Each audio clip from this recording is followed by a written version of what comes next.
Today, we aren't talking about a movie. We're talking about the blueprints of your current reality. In 1998, The Truman Show was a cautionary tale about a man trapped in a dome. In 2026, the dome isn't made of glass and steel. It's made of data, predictive modeling, and generative AI. The Truman Show is the perfect anchor for this episode because it was the first film to accurately predict our modern surveillance capitalism. We should all consider it a documentary because we are all Truman now. While it was a satire on reality TV in 1998, today it serves as a literal documentary for our digital lives. There is a real clinical condition called the Truman Show delusion, where patients believe their lives are staged and monitored. That delusion is no longer just a psychiatric curiosity. It's becoming a collective emotional state. AI-enabled workplaces track your keystrokes, your bathroom breaks, your mouse movements. Smartphones log your location every second. The result isn't just convenience. It's a low-grade ambient paranoia that someone is always watching, curating, and scripting your next moment. The most unsettling part of Truman's world wasn't that it was fake, it was that it was curated. Every person he met, every product he saw, and every random encounter was engineered to keep him in place. Now, look at your digital ecosystem. Your feed isn't a window, it's a mirror reflecting a version of the world designed specifically to keep you scrolling. In the film, Christoph is the God director. In reality, he has been replaced by recommendation algorithms. Just as Christoph manipulated the weather to keep Truman in Sea Haven, AI optimization systems adjust what we see to keep us scrolling in our own private filter bubbles. Sea Haven is a manufactured reality where every person is a living advert. This perfectly mirrors social media, where influencer marketing blurs the line between a genuine friend and a paid advertisement. Truman was born into the show without choice.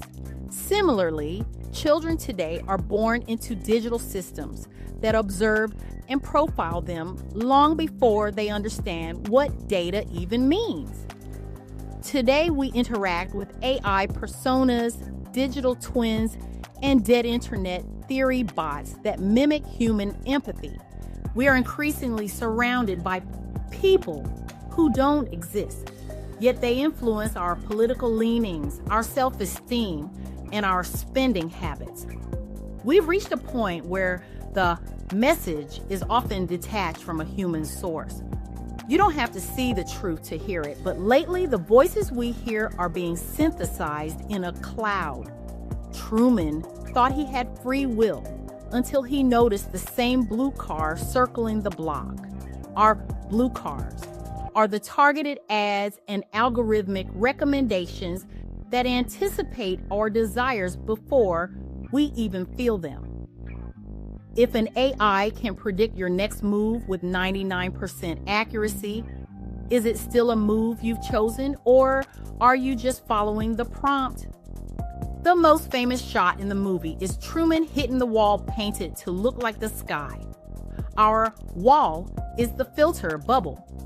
We live in a hyper-personalized reality where we never have to encounter a conflicting opinion or an unoptimized moment. It feels seamless, it feels convenient, but it is ultimately artificial. We've traded the messiness of the real world for a high-definition simulation that caters to our every whim. We are the stars of our own shows, documented by our own cameras, validated by likes from a digital audience. But eventually, just like Truman, you start to feel the static. You start to realize that a world perfectly tailored to you is a world that doesn't allow you to grow. The hardest truth? You might not want to leave. The dome is warm.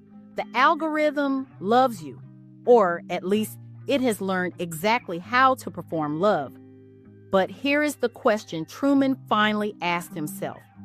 What if the feeling of unease isn't a bug in the simulation? What if the static, the boredom, the friction, what if that's the signal that you're still real? So today, do one thing the algorithm cannot anticipate. Not for a camera, not for a post, not for a score, just for the quiet, stubborn, irrational fact that you are not a prompt.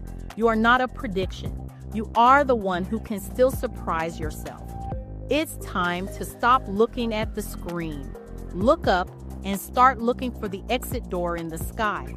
The exit door doesn't look like a door anymore. It looks like choosing the harder path, the slower answer, the awkward silence. Because the truth isn't found in the feed. It's found in the things the algorithm can't predict. Step through it. We are increasingly surrounded by people who don't exist, yet they influence our political leanings, our self-esteem, and our spending habits. And what's even crazier, if you woke up tomorrow and discovered that every like, every search, every pause in a video had been logged, analyzed, and fed into a model that knows your next move better than you do, would you be surprised, or would you just shrug and scroll on? That shrug is the real victory of the dome, not the surveillance, not the algorithms. The fact that you stop being disturbed by any of it, where most of us don't even give a damn enough to even question what's happening, and it's all unfolding right in our face. Truman didn't escape because he was the smartest man in Sea Haven. He escaped because he couldn't stop asking questions. That would be me. I mean, I can admit I'm very inquisitive. And Truman, he felt the static. He noticed the same blue car circling the block. He trusted that small, irritating voice that said something is off. Your voice is still there, buried under notifications, autoplay, and the endless, seamless, perfectly comfortable lie that everything is fine. Here's what the algorithm cannot predict: a genuine, uncomfortable, unoptimized decision. Deleting the app that knows you too well, sitting in silence for 10 minutes with no goal, telling someone the truth even when it doesn't serve your personal brand.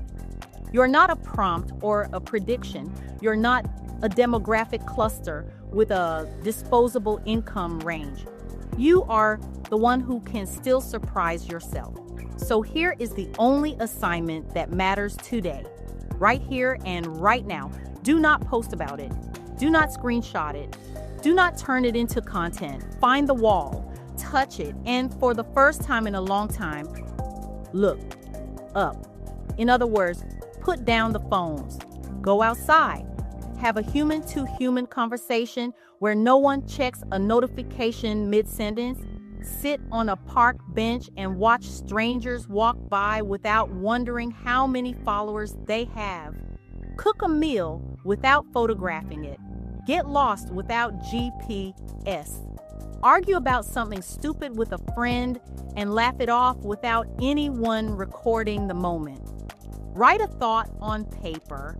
Tear it up. Do something that has no ROI, no engagement metric, no content strategy. Do something that cannot be liked, shared, saved, or screenshotted. Do something that leaves no trace except the memory in your own head. That is the exit door. It's not dramatic. It's not cinematic. It's not a boat crashing into a painted sky. It's boring. It's awkward. It's inefficient. And that is exactly how you know it's real. So here is the only instruction that matters now. Stop being directed. Start being alive. Until next time.